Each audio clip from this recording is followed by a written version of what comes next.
Il est temps pour moi de faire un petit bilan de fin d'été. Alors ça a été un bel été avec plein de rebondissements. J'ai déjà validé mon master 2 en droit pénal sciences criminelles avec mention. C'est passé, donc je suis hyper fière et je vais pouvoir attaquer en début d'année sur un DU en criminalistique et sciences forensiques. Ensuite, j'ai eu la malchance où, à la rigueur, c'était plutôt un mal pour un bien de me blesser. Donc, j'étais en arrêt pendant 1 mois et demi à peu près, où j'ai pas pu faire les championnats de France ni les sélections nationales. Donc, j'ai été très frustrée, mais à la rigueur, ça m'a donné plus envie pour attaquer les compétitions de la semaine dernière. J'ai travaillé différemment, d'autres techniques et tout. Donc, voilà, c'est pour ça que je dis que c'est plutôt un mal pour un bien. Le 14 juillet, j'ai eu la chance et l'honneur d'être en tribune présidentielle pour assister au défilé du 14 juillet.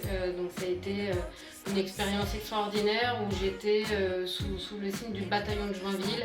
Donc vraiment c'était un honneur pour moi.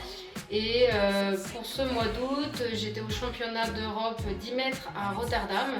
C'était les Jeux européens où il y avait plein de sports représentés, donc c'était très intéressant de voir d'autres sports et aussi d'autres handicaps. Une compétition plutôt mitigée, je fais un excellent match avec record de France à la clé. Je finis première des matchs de qualification, mais malheureusement au final, ça n'a pas donné ce que je voulais. Je me classe à la 6e place. D'habitude, je suis meilleure en finale et je passe une extremis en finale avec un match de qualification plutôt moyen. Donc voilà, mais ça montre que je progresse aussi. Maintenant, il va falloir faire un mixte des deux. Et pour que les championnats du monde dans 3 semaines, j'arrive à faire un bon match de qualification et une bonne finale et avec un podium peut-être à la clé.